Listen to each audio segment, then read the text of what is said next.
Okay, now go ahead and repeat just a little bit. I know, it seems sort of kind of silly, but repeat just a little bit of what sets your vampire different from everyone else's vampire.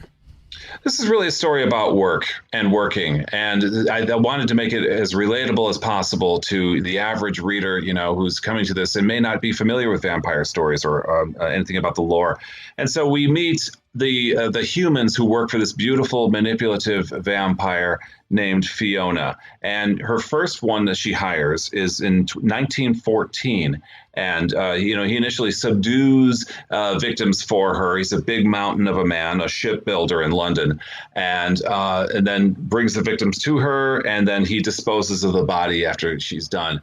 And then what we see over time is that the guardians, the human guardians, become much more sophisticated, and so Fiona becomes much more sophisticated in how she manages these people. And at some point in the mid 20th century, the human guardians start going into hospitals, hiring people to steal just a little bit of blood at a time, and bring this blood to Fiona so that she doesn't have to worry about homicide police. That's a big concern for her. Doesn't want to leave a body trail at all, so that will lead to her lair, if you will. Okay. And so, so that's what this is really about. It's a story about working for a creature that has this need 10 pints of blood every night to survive, but she demands something kind of rare and expensive, O negative, because that's what she prefers. She just likes it. So, okay, and that's an interesting take on it. It's been explored as well as far as like vampires or familiars, even back with Dracula with Renfield. Or if you think of the movie Blade, where they had familiars in a part of it. In the comics, Blade had familiars. Okay, so now this approach, like, what is it about vampires where they're just incapable of getting the food themselves? Like, you think they're powerful creatures, they could do all sorts of things. Apparently, pretty strong. Why do they need human help to get the victims? I've been thinking about this, and I think that, vampires, to make them interesting, if you're going to make them interesting in literature or film, they have to have weaknesses. They have to have vulnerability. Otherwise, they're just, these creatures that just kill, and they're undefeatable. And that, well, where's the story going to go from there, right? So Fiona, in particular, is among her vampire family, much more innovative, and she decides, you know what, I don't want to leave a trail of bodies. I want to be sophisticated enough where I can kind of develop a sustainable supply and an uninterruptible supply of blood. And my type is O negative. That's what she likes. And to do this requires a big superstructure of investments to be able to afford this blood, and also these human helpers who work for her. And so it's just she has to depend on the humans, and the humans depend on her for not only employment but protection if they get in trouble. And so there's this symbiotic relationship between the two, and that's where I think a story can become really relatable. Okay. And it can have legs. Interesting. I wonder too if it's because while vampires might seem like strong creatures and all that, I wonder if they could easily be overpowered by just being outnumbered. Let's say they go out in the streets and stalk, let's say, prostitutes or easy prey or whatever. They're not going to be by themselves. Even if you go bite the neck of a streetwalker, let's say day walker, a streetwalker. One of the other ladies are going to see you. They might be freaking out. Maybe some homeless person might see it. They might interact. Who knows what they're going to do? So people are going to like, well, what's going on? Or they may just ignore it. It might be like just another crime, another day in New York City or in Chicago. We're just ignore it. Oh my God, what happened there? Oh, well, it's just another day. Yeah. But if you're a homicide police, nothing attracts your attention more than an exsanguinated body. Okay, how did this happen? This is not your run-of-the-mill murder. And so that's what you want to avoid if you're a vampire. You want to avoid any attention like that at all, because police, to their credit, are once they get curious about something, they are a dog with a bone. They will not let go. Yeah, once they get curious about it. I mean, the occasional body me, the first one would be like, I don't know what that is. Maybe some fluke. I can't describe it. We'll just roll it as a suicide. But it drained the blood. Roll it as a suicide. I don't know. They'll just make something up for it because whatever. Yeah. Especially if the victim is not someone. I mean, unfortunately for what it is, not someone that's gonna really have family connections and be like prying into it. What happened here? You know. But you leave a bunch of bodies. Well, then you're gonna get more questions. Okay. Right. And yeah, absolutely. All right. So I'm starting to understand a little bit more why vampires need these familiars. And like E.T. Templar in the chat says, because they're lazy dicks. Yeah. Most of the vampires in my book, there's a family of them. They're all related by a single bloodline that goes back to a 2,000-year-old vampire. Most of them really are not all that careful or interested in, being on the down low. But Fiona is, I think, has the best chance of survival if they go to war with a bunch of vampire hunters.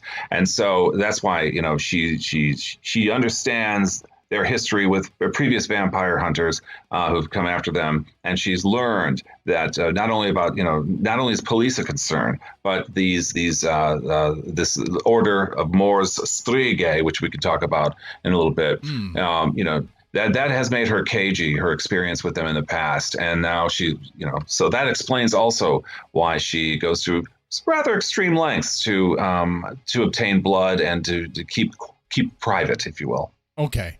And now, like I said before earlier, the concept of familiars and vampires isn't new necessarily. It's something, it's a staple. It's kind of expected in a way, because that relationship, you get the human and you get this creature, and that in itself, you can have some interesting dynamics play out. But what does your vampire, Fiona, what does she do to her familiars that's, because either more extreme or different or... Yeah, I think she when she hires them, it's a delicate process, when you interview someone for a job, especially like the guardian for a vampire. You're going to know her secrets, she's going to know yours. So she's going to find ways to try to keep you in line, keep you in her lane, as it were. And one of the ways she does it is, of course, money. She's going to give you a salary that you're not going to find in anywhere else. And she chooses people, who drop out of college or whatever, whose prospects might not be all that great. And then she also uses her body. She displays her sexuality and her attractiveness, magnetism, really a sexual magnetism. And that's just enough to keep her guardians intrigued with her. There's always, she holds out the possibility that there might be something more in the offering. And that's how she keeps people still loyal to her. So she gets an army of simps, is what you're telling me. Basically. Yeah.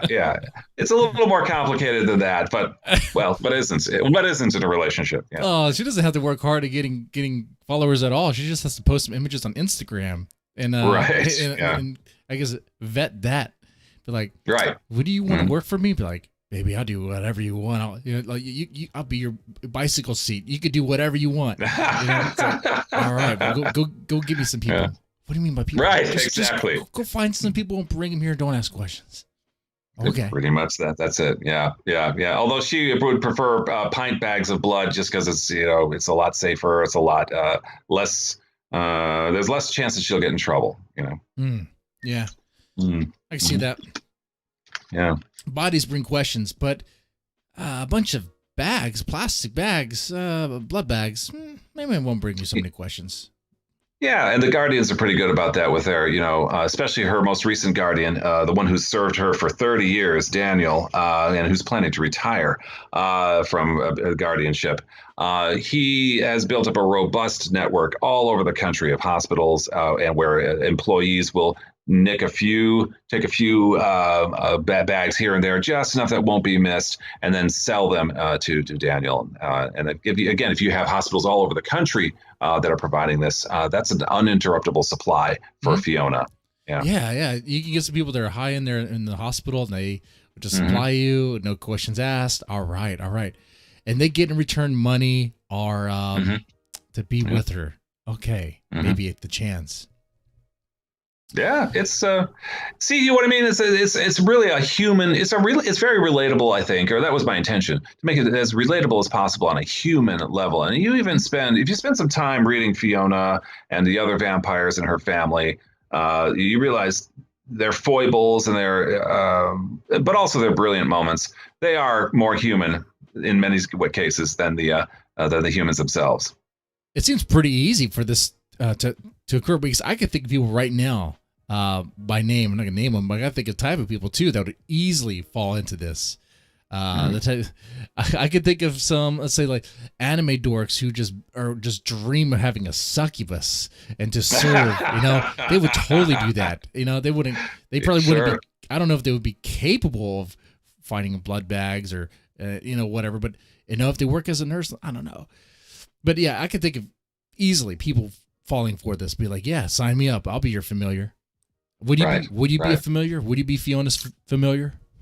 It's funny. I had to write this book to kind of explore the notion and in the end, I would have to say no.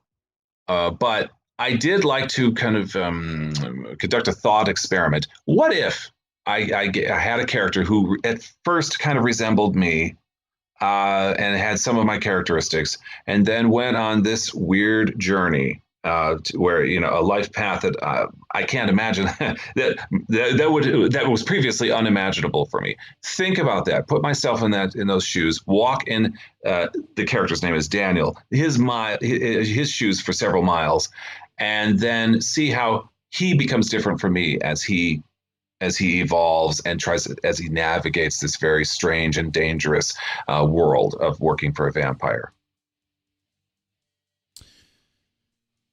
Now I have on the screen here the cover of Fiona's Guardian. Mm-hmm. So guys, if you're interested in this, definitely go to Amazon and check it out. All right. We're looking at, it has 5 stars, no, 4.9 stars out of 5. Mostly 5-star reviews. I mean, people are rating this thing very highly. I mean, they're absolutely enjoying it. I read I think the first 3 chapters of it. I definitely enjoyed it. And in fact, let me go tell you, it starts off right away. It's not boring. There's not a bunch of exposition or whatever. It's just sort of goes right into it. I mean, the book opens up as if Fiona's talking to you about what's about to happen. Kind of like, I think that kind of reminds me that for some reason I want to say it reminds me of kind of like how Lestat voice how he was in that book. And Anne Rice's book.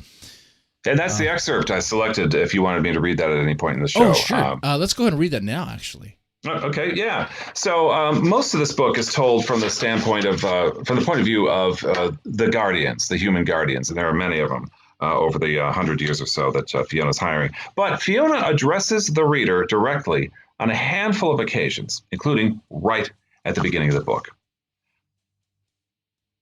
Hello, mortal. I'm touched by your interest in those who work for me and those who used to. A handful truly deserve to be remembered in a book that never goes out of print. Their loyalty and talent are the reason I've existed for 2.5 centuries.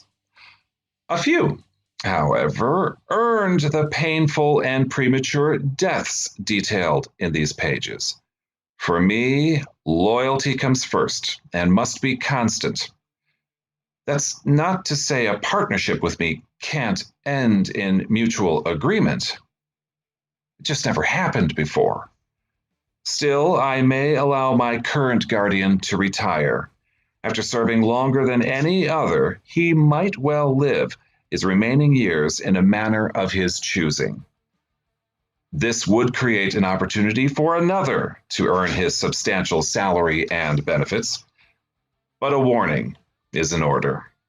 The work is as relentless and unsparing as my hunger, and everyone I employed has murdered at least once on my behalf. Not that this is the preferred option. There are other, less extreme ways to obtain blood for me, and Daniel built a robust network that can be handed off to a successor. He's in the car now, looking at his watch, wondering when we can go home to his decanter of scotch. From what I see, nothing in your cabinet would satisfy him, so rest assured I won't leave with any of your bottles. I see you've been reading job postings.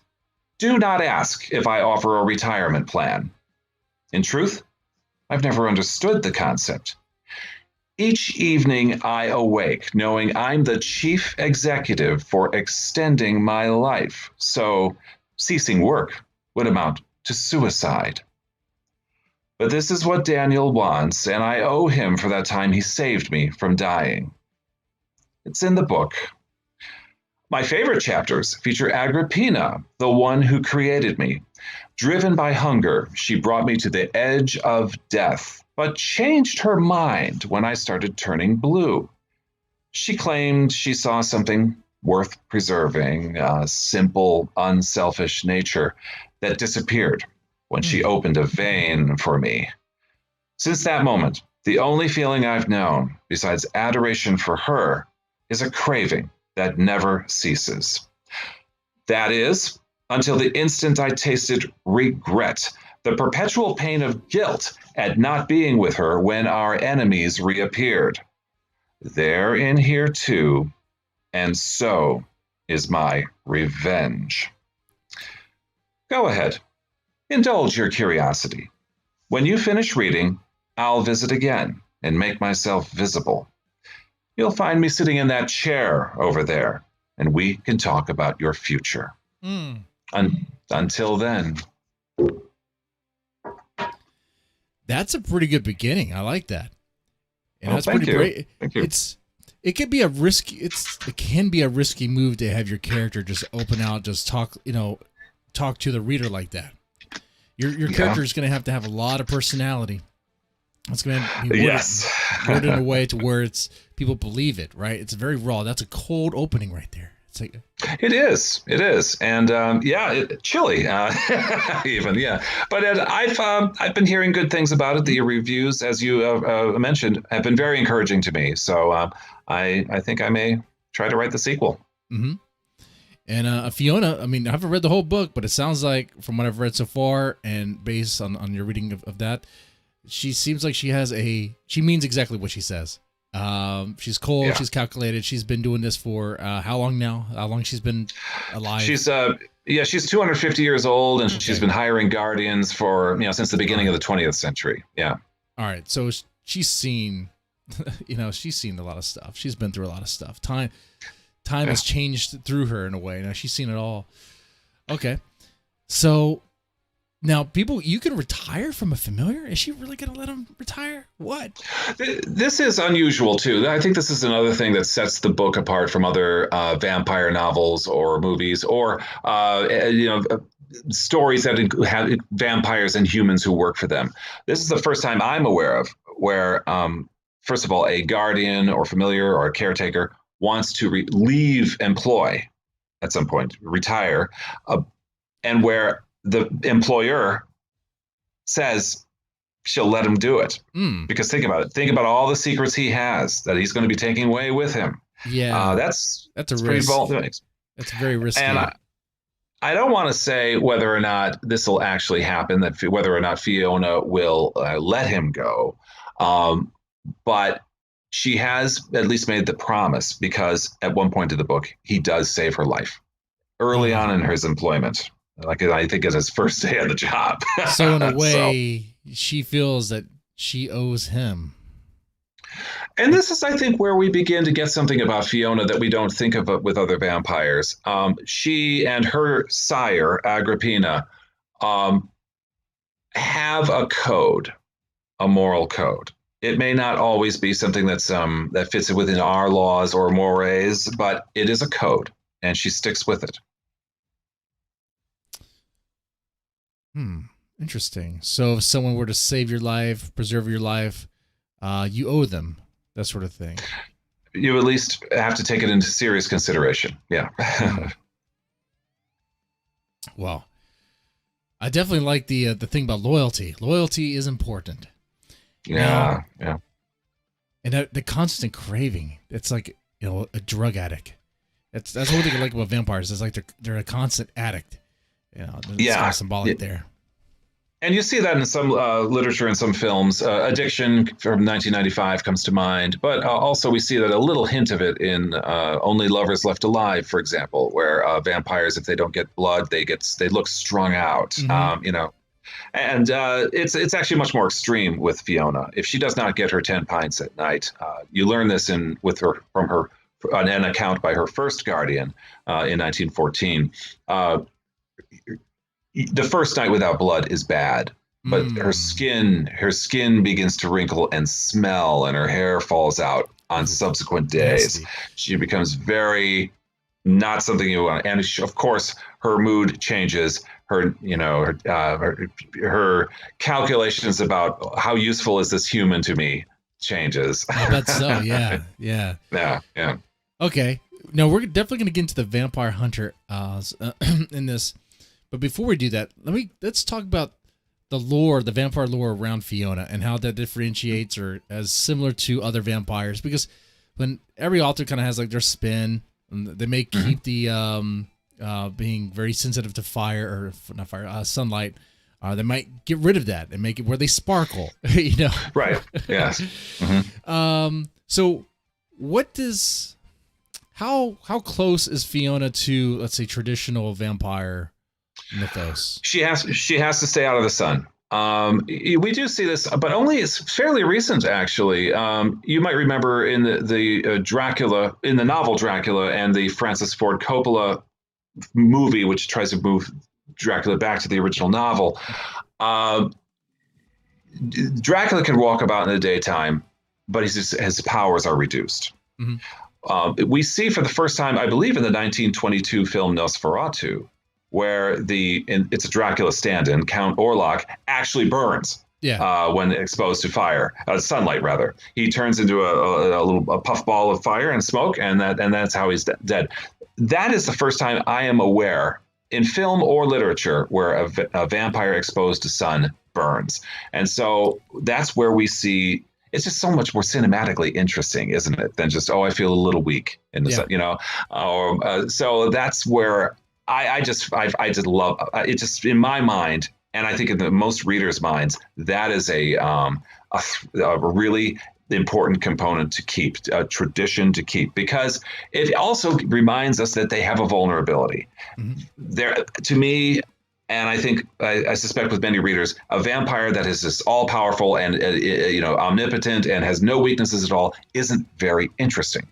You have to give them something, a vulnerability, a weakness, to make you care about them, even if you don't like her. You have to give them a flaw. You got to give them a weakness. Otherwise, they're just like an all-powerful force, and what can stop them? Okay, we know how it's going to end. They're going to win. Okay, come on now. Right? Yeah. Right. We might as well just give up. Here's my neck. That's the reason why I never really cared for Superman. I was more of a Batman guy. Yeah, there you go. Yeah, he could do anything. He could do anything. The only thing that kills me is a rock. Or being far away from the sun. Kryptonite. Yeah. That's another tradition I keep. The stake through the heart. Or in modern times, a wooden bullet through the heart. That's intriguing to me. I think that's also, something that I like, making vampires nervous and saying, whoa, but this is a threat. We need to address this. We need to figure a way around and adapt around this. That's one thing I noticed in your book right away. You bring in the wooden bullets, like within the first chapter. It's like, wooden bullets. Oh, that's interesting. Okay. Instead of using like a crossbow with like a stake. Oh no, we're going to use like a revolver or whatever. Just have them shooting wooden bullets, No, it makes me wonder too, if they could have like, I don't know, garlic. I don't know. In your mythos, does garlic do anything? Yeah, it's funny. Water?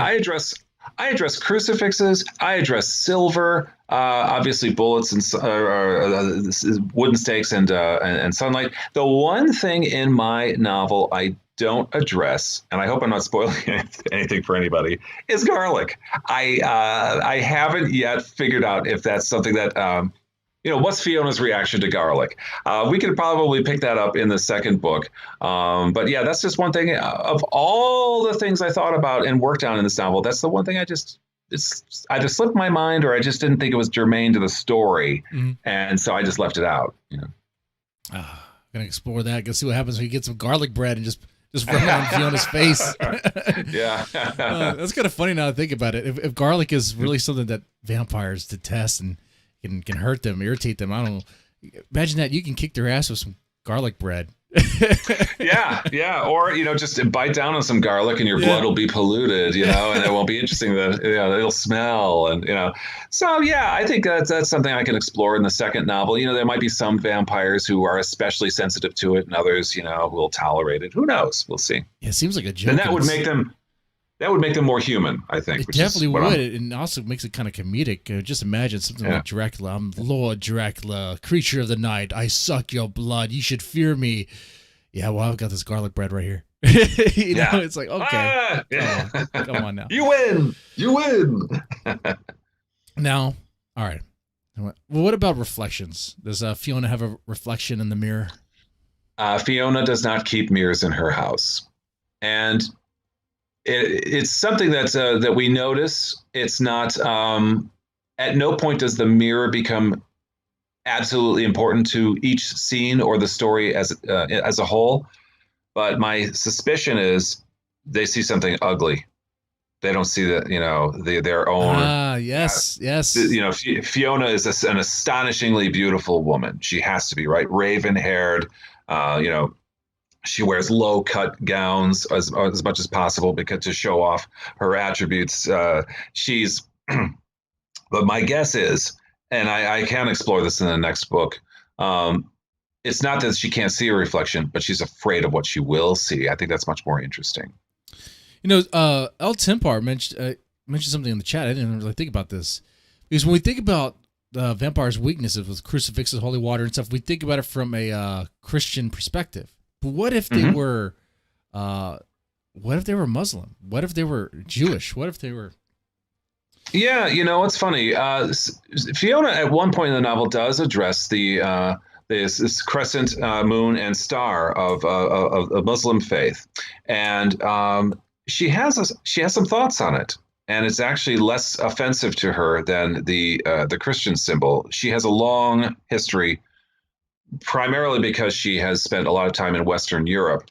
She has a long history of interaction with, and especially because of the monks of Morstriga as well, she has a long history of interaction with the Catholic Church or Christianity in general, and it's never pleasant. And so for her, the cross is more of an insult than something that weakens her or forces her away. Okay, so she's not weakened by the sight of the cross. It's not like she sees a crucifix, she's like, Yeah, she has very strong emotional reactions to it. Oh my God, a Star of David! Yeah. I haven't addressed that one yet, but she does. Yeah, she does kind of recognize an inherent femininity. If you look at the symbol, the symbol of Islam, the crescent moon and star, the moon associated with femininity. I think most of us have heard that, right? And almost envelops the star. Oh. Yeah, but there's a long history in folklore, association in folklore of the moon being a symbol of femininity, the sun of masculinity.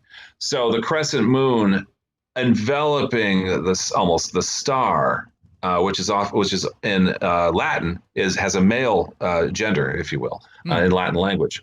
That's to her very, very intriguing because she is ultimately a feminist. Interesting. Yeah. So that's how she. And someone in the chat did mention, James Fountain mentioned that there's a Pakistani horror films where vampires feel they fear the Quran. Okay, well that makes sense. That makes sense. Yeah. Come on. And why not? Yeah. All right. It's going to be relative to your faith, man. That's what it's going to be. Mm-hmm. So, I mean, if your religion's money, maybe just throw some dollar bills at it. I don't know. Sure. Yeah. Yeah. As you would a stripper. Yes. That's Okay. Now, what's some other myths about vampires? Okay. So there's a common myth from vampire movies and books that lineage, or the person who's like the mentor or I don't know what you would call them, the elder vampire, the one who turned them, that they somehow are linked. There's a word that I've often encountered called sire. It is your sire, and that's also a verb. You sire a vampire. That's and that's what I use. Okay. And so they are linked, like, psychologically. Yeah, I don't explore the psychological connection, but it is a connection. There is a sort of almost a telepathic, is that the right word? Where they communicate without words. They just hear each other's thoughts almost.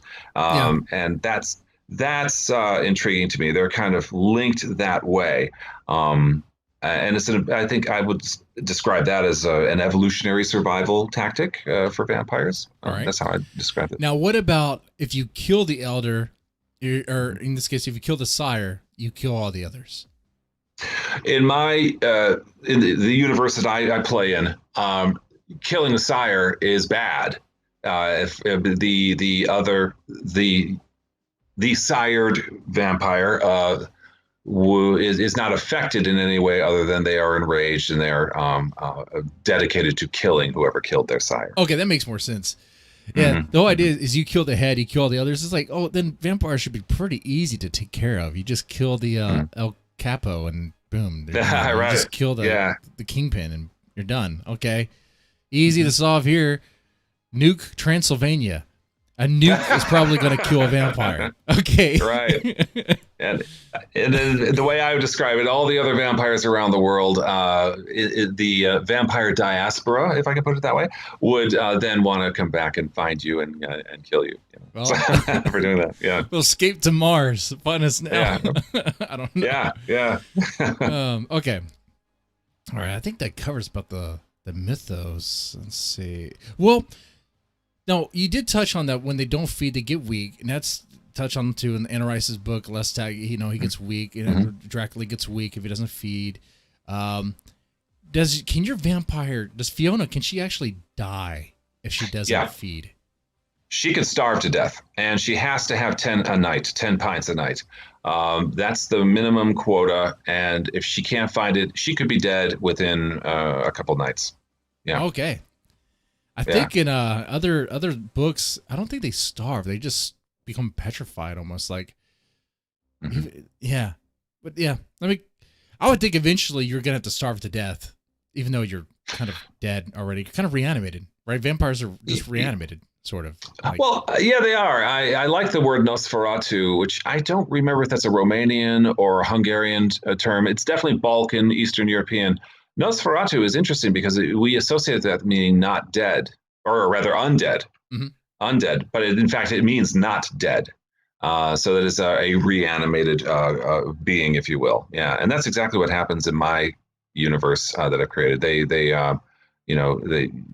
You create a vampire by not only by draining a human of their blood, but then allowing them to take back the blood that you've given, so it circulates through both systems. We got a question for you in the chat. I also have a question. I'll ask that one first, just real fast, real quick. It's commonplace in vampire lore, vampire fiction and movies, where when you're turned, the age that you are when you're turned, that's the age you're going to be forever. So, like, if a kid was turned into a vampire, they would stay a kid forever. Is that would that make sense? Would that happen in your vampire universe? Yes, I kind of get around it by no children are harmed by Fiona or her sire Agrippina in this. They have actually to refer to the code I mentioned earlier. So they're already better than Louis. They're already better than whiny emo piece of crap. I don't like Louis. I thought Louis was such a spineless, sniveling little weasel. I thought Lestat was so much more badass. Well, yeah, I mean, Lestat is so much more fun to because he's so he's such a dick. But getting back to the code that I mentioned, it's much more. It's less about being good. If you think about it, if you're a predator and you see yourself in a field, and this would be hundreds of years ago, in an ecosystem where you have prey, humans. If by taking the younger ones, you're suddenly preventing the future crop, if you will, from growing. So there's also a practical aspect here of avoiding the whole, taking children. So the other thing is that So I get around that whole thing. If you are turned into a vampire, yes, as an adult, you stay as an adult. You look pretty much like you did at the time. My vampires age so slowly over hundreds of years that eventually they do get, to look old, but it could take, millennia. Okay. All right. And the question that E.T. Templar asked was, will vampires use technology such as drones, tanks, and helicopters? Well, mine don't. It's the vampire hunters use the technology and who have emerged. This ancient order of Catholic monks, Mors Strige, they've been around for 1,000 years. Say that one more time. Yeah. Mors Strige. It's Latin, Mors Strige, which means death to the plural striga, which is it's an early Latin word for vampire. They didn't have a word for vampire back, 1,000 years ago in Latin. So they just called them striga or strige, plural. But these monks have returned after a big defeat in 1900. And they've returned and they're using wooden bullets. They're flying drones with thermal image cameras. They're using technology. So that they can detect the below freezing vampires among the population and then follow them to their homes. And then the next morning, come in and kill the human guardians and then kill the vampire. So that's how they operate. So they have the human vampire hunters have the technology. The vampires themselves, I either feel that they don't need it or just not interested in it. They stick to a pretty traditional, sometimes prehistoric way of navigating the world. Right. You survived that long without technology. Why do you need it? Okay, I can see why they may think that.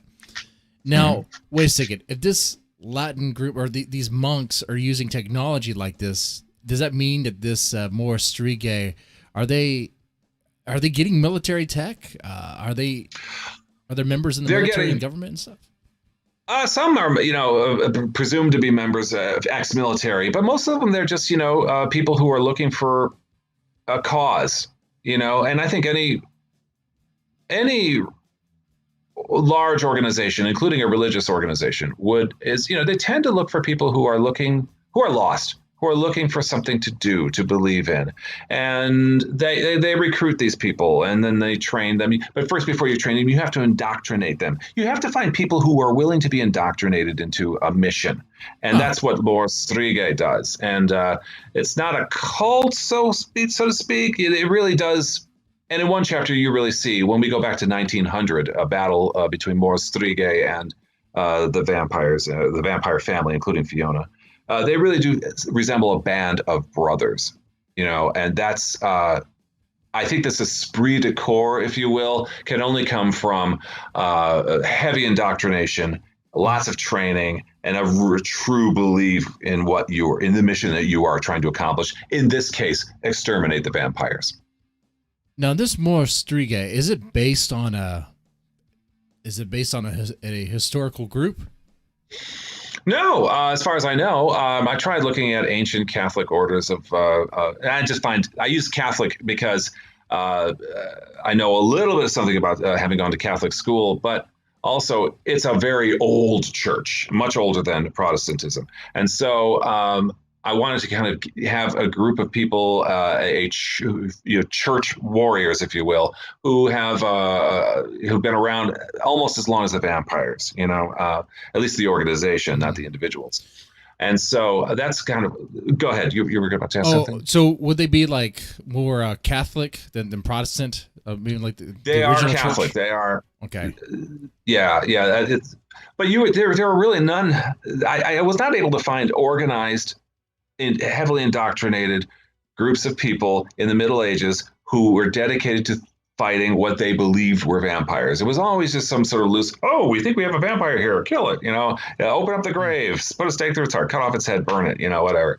It was always an individual kind of like, we suspect there's a vampire in this cemetery kind of thing. What about we'll kill it. What about exorcisms? Were there historical groups that were dedicated to exorcisms and or was it just something that was I don't know, like a priest would do on occasion. There is I think even today a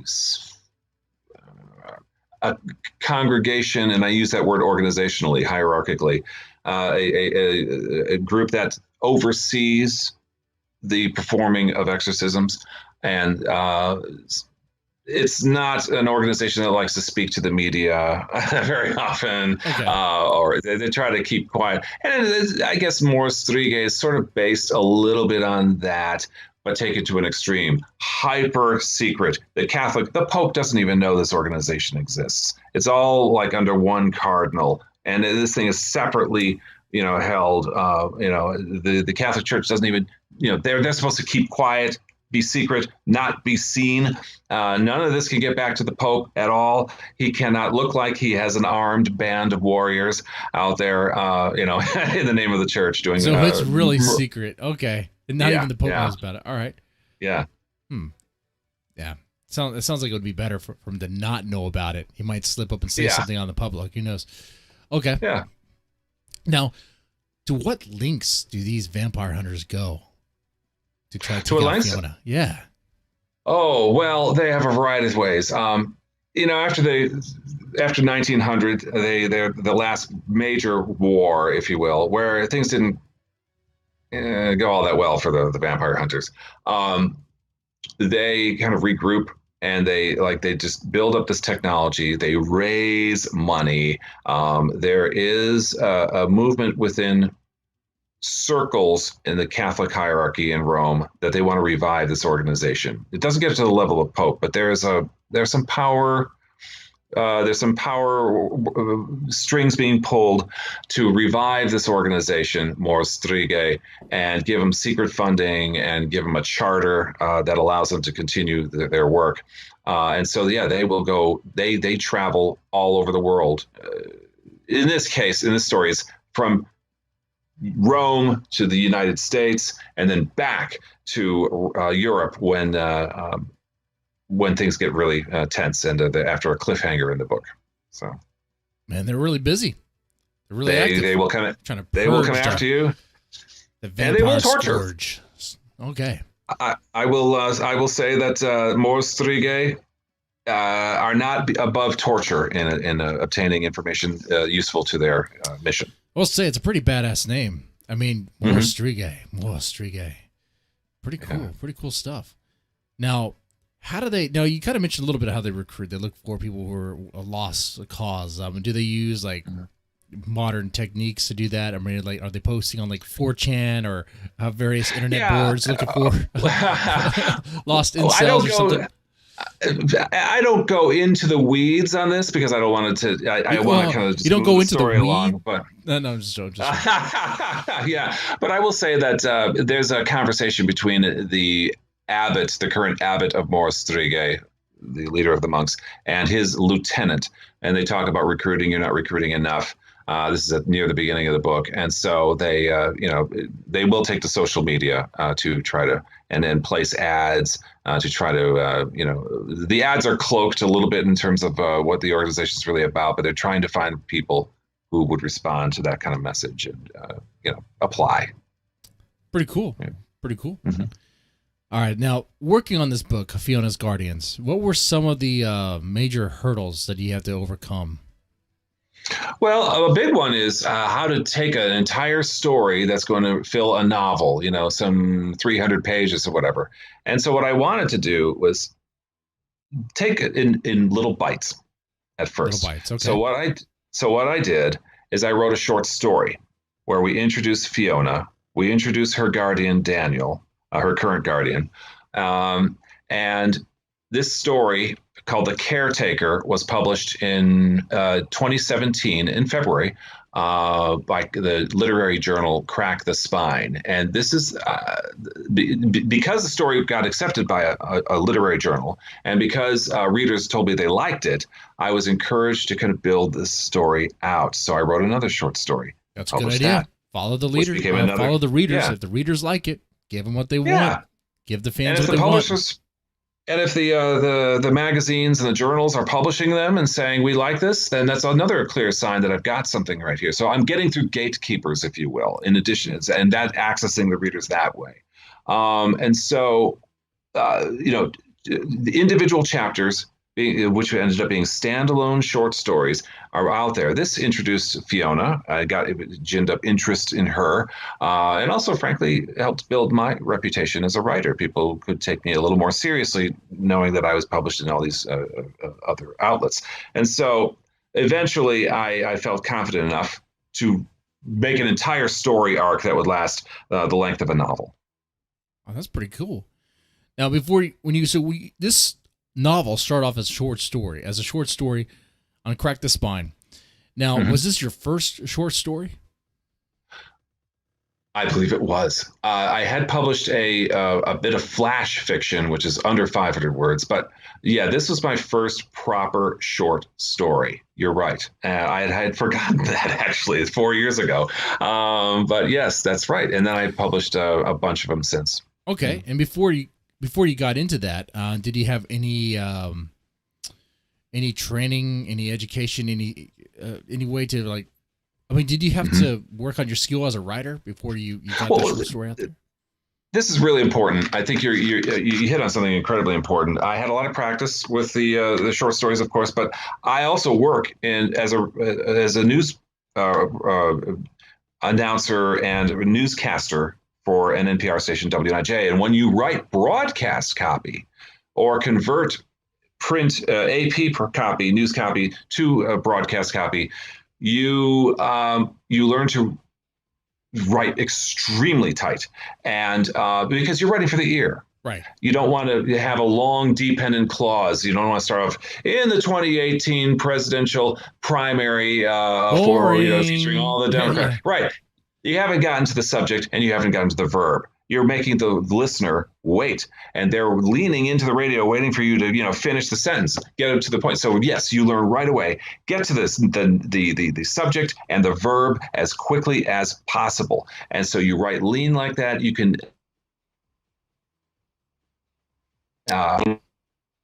Editor when you do your own self-editing early in the process. It's a really good skill to have. I believe by the time I did some basic calculations, I believe by the time I published Crack the Spine, I had 10,000 hours of writing and editing experience just as a newsroom employee at WNIJ. Yeah.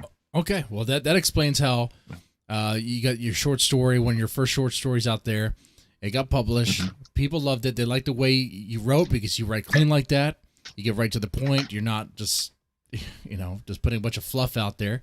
Not using a lot of passive word or passive voice. And that's one thing I noticed in Fiona's Guardians. I haven't read the parts that I have, that it's very active. It's not like I said, not using passive voice. That gets boring. It's like, okay, get to it. Come on now. Now, I don't have a Master of Fine Arts degree. I studied history of all things, but so I don't know what it's like. Your typical writer who publishes books or short stories, many of them have an MFA degree, and so I don't know what their training is. There's plenty that don't, but yeah, okay, yeah, but a lot of them do, and but my point is they learn a specific way to write and tell stories, and there's I guess a template for that. I don't know what that template is. I only know what my experience is as a journalist, which, interestingly enough, some other famous writers, Hemingway and F. Scott Fitzgerald, were also reporters. So they learned to write tight that way. But I like what you said too earlier. You write for the ear. Write for the ear. When you read it, if it sounds so boring, I mean, come on, just make it more active. Make it more active. Yeah, this is really important, Jesse. I think every writer should read their work out aloud, while they're doing it or afterwards, after they've got their copy and are reviewing what they've just written. Read it out aloud. I strongly recommend that. I'm a big advocate of that, because if you then hear it differently, you hear things that could be made better, or you hear this word is redundant. I don't need this, so cut it. It's a great exercise, and of course, you begin to start preparing yourself for reading your work in public. Oh, that's another thing I liked about this book so far. It doesn't have a lot of purple prose. It doesn't have a lot of needless adjectives that just like, oh, okay. You don't need all that. Right. Yeah. And that helps with the story flow, I think. Mhm. The reader's not getting bogged down. Now, like I said, guys, the book has been received very well. 4.9 stars out of 5. Definitely check it out on Amazon. It's Fiona's Guardians. Now, let's get into, well, what is your favorite vampire movie? Oh, I've watched so many, and I do have strong opinions about the vampire films that I've seen, including the actors. Um, I like this is not I like every one of them just about for different reasons, but I feel there are some strong ones out there, especially strong films out there. Let the Right One In. I understand that's a favorite of yours. It is. The 2008 Swedish film, which interestingly, I also read the novel, and I think the novel's extraordinary. The author of the novel, John Ajvide Lindqvist, I hope I'm pronouncing that correct, wrote the screenplay for the film. And that's I right. think, what was very helpful. It's a great film. It's a great story. It is dark. It is at times sweet, but you just in every scene you kind of understand what's going to happen to Oscar, who has become infatuated with this Ellie, who appears to be a 12-year-old girl. Mhm. And it's a really good, complete story that has an ending that makes you worry about Oscar in the end. Yeah, see, that's what I said. We did a review of that movie on this channel, and I was like, the takeaway, it looked like Oscar was gonna be her familiar, and I was like, yeah, true. And I think we got into an argument over why.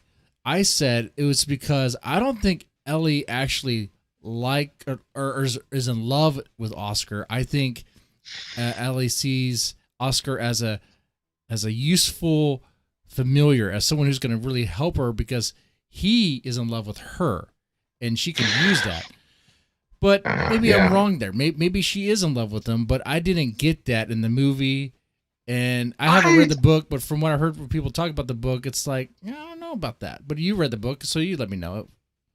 Well, I think that yes, she needs someone to take care of her when she's vulnerable. But I do think she's not infatuated, but she finds Oscar to be sweet and genuine and needing protection, and she does protect him. She does. She definitely does. She feels something for Yeah. that, but I don't think it's love. Yeah, I would say that Not this romantic. gets to, yeah, it's not romantic love. It's not, but I think what we're really talking about is we're getting a deeper understanding of what many people even consider to be love. I think this is a much more interesting exploration of what people's expectations are when they get into a relationship with someone. And in this case, we have somebody who has needs. She needs to be protected. She is a strong and she is a monster, if you will, a very strong creature. But she has vulnerabilities and she needs someone to be there for her. And well, I think a lot of people in a relationship could identify with that. Mm-hmm. I believe so. Yeah. Now, have you seen the BBC Dracula, the recent one on Netflix, the 3-part? Yeah. Okay. I really think Claes Bang, is that his name? Is that how you pronounce it? The Danish actor who played Dracula. He did a better job than I could. Yeah, I thought he was really good. My wife and I disagree a little bit. She found him a little too menacing. She prefers Frank Langella. He was just right. I liked him. I liked all the Draculas. If you want to like pull them out, I love Lugosi. I like Christopher Lee. I liked Langella. Lee, man, he's the man.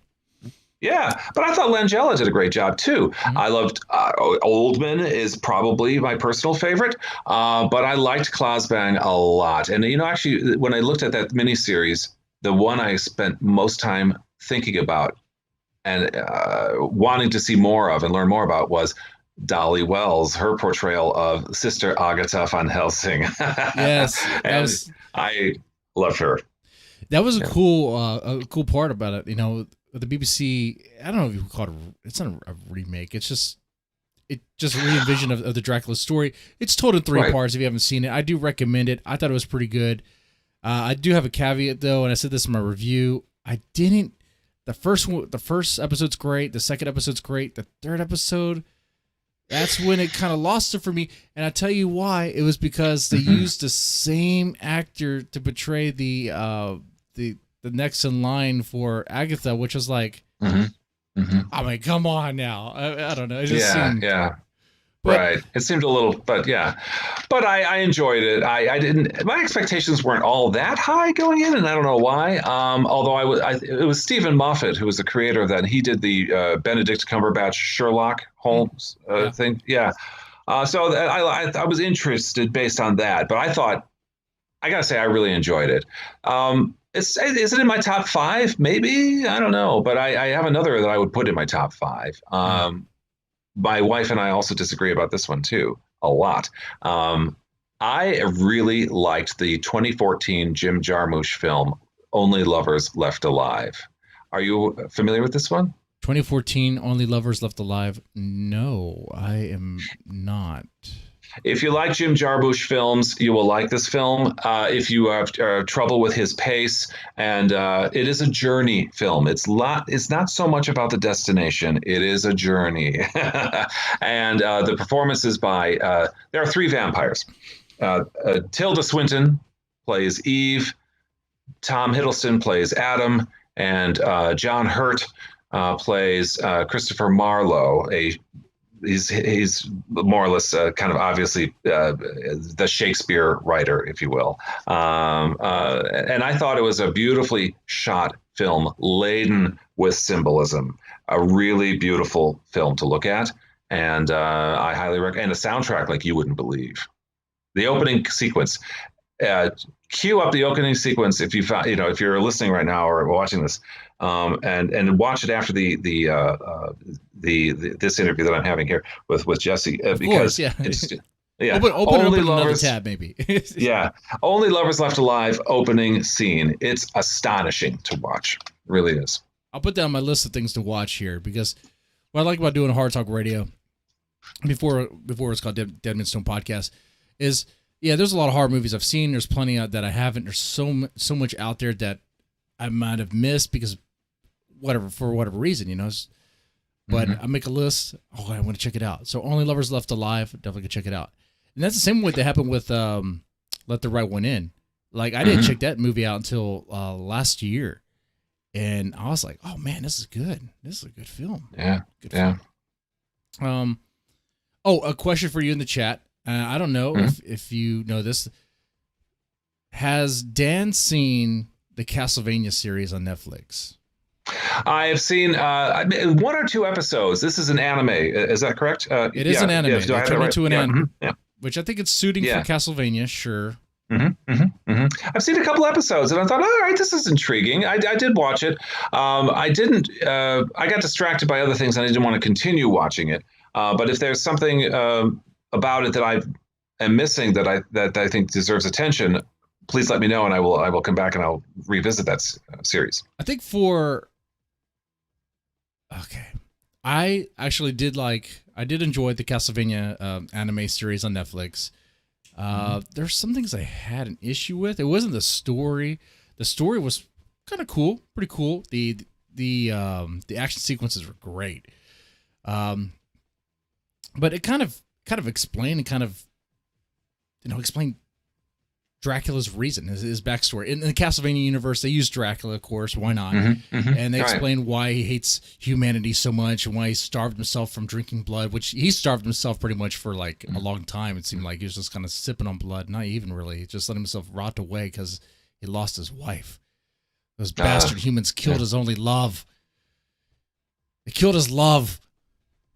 Yeah, well, I'll tell you, this sounds like high drama. I should probably come back to it.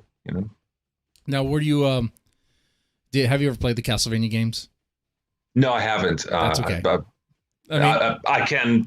Is that my homework assignment for today? I would highly recommend them. I do highly recommend them. They are fantastic games.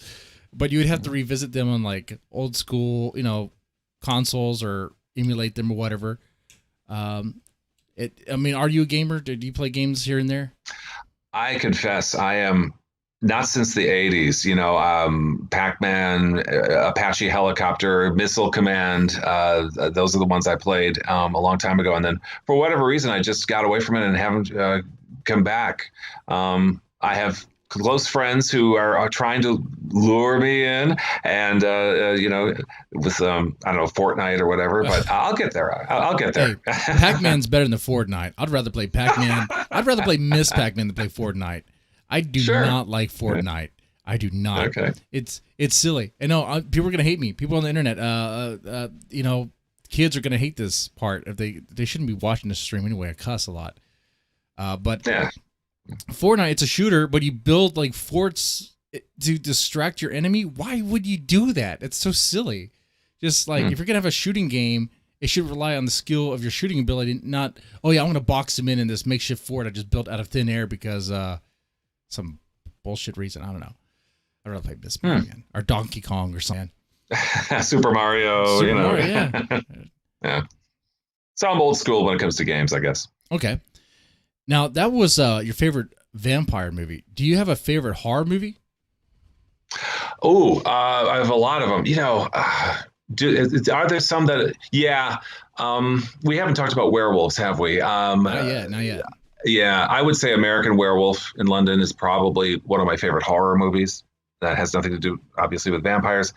I'm trying to think of some other ones that I've watched. The original Wolfman. I really like the original Wolfman from 1941. That's good. Yeah, that's a good one. It's a really good one. That's classic. Yeah. Let's see. Oh, Ringu, the original Japanese 1998 Japanese version of The Ring, which was made. That I like how you is mentioned a the Japanese terror. version. I like how you mentioned the Japanese version. I mean, that gives you props there. I mean, if you're going to watch those movies, watch the Japanese version. I know it's subtitled, but it's worth it. It's terrifying. It's terrifying. Really a good, scary movie. I really loved it. One of the films that really terrified me when I was young was Don't Be Afraid of the Dark from 1973. I don't know if you ever saw that. It was a made-for-TV movie. I think the ABC movie of the week in 1973, October maybe. And another made-for-TV movie that I liked that really terrified me as a kid was the 1979 broadcast of Salem's Lot.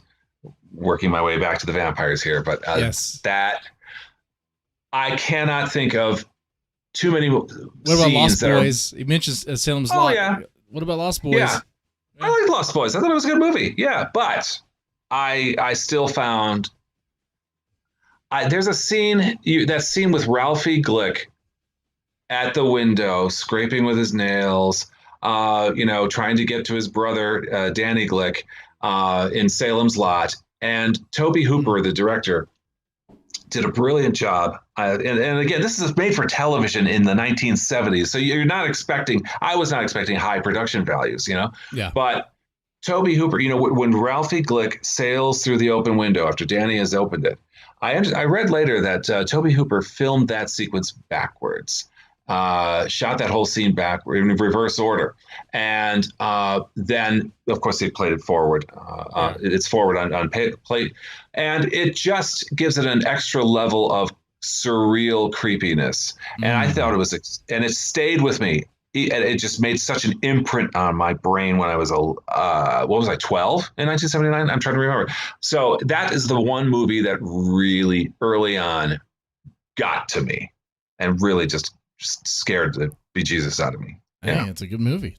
Pretty scary. Yeah. Pretty scary. Like you said, high production value for made for TV. For TV, you're not expecting much. Back in the 70s, certainly. Yeah. Now, these made for Netflix stuff, that's a whole other level. Like going back to the Dracula BBC one, I got to say the production value of that, pretty freaking high. The cinematography was damn fucking good. The atmosphere was on point. Especially when they're on the boat. Oh my god! That whole thing was fucking great. Really was. Man, you really got to see. And it had a good script too, a really good script. Mm-hmm. Yeah. Oh, it's such good stuff. Good stuff. Okay.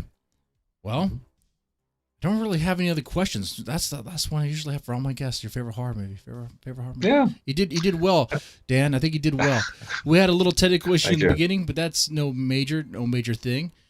I take full responsibility for that. Mea culpa maxima. I should have said, hey, don't have the stream open when we go. It's okay. You know, I take responsibility too. Look at that. But guys, if you made it this far, definitely check out Dan's book. All right. It's got Fiona's Guardians on Amazon, of course. Go check it out. The ebook, paperback. Go get yourself a copy. Dan, you were great being on the show. Thank you. Talking vampires, vampire hunters, and if anything else comes out related to Fiona, because you have something lined up in the works, you got another book coming out. I am working on the second short story. That could be both of these could be chapters in the sequel. Yeah. Mm-hmm. Okay. All right. Well, when that stuff comes out, feel free to come back on the show, and we can easily dig into the details and make an hour's worth. I mean, that's what I do on this show. We have a conversation about the book, the contents of the book, the little details. So feel free to come back on for that. Ladies and gentlemen, if you made it this far, press the like button, share, and subscribe. You guys take it easy. You guys have a good one. All right. And Jesse, do you want me to retrack anything at the beginning?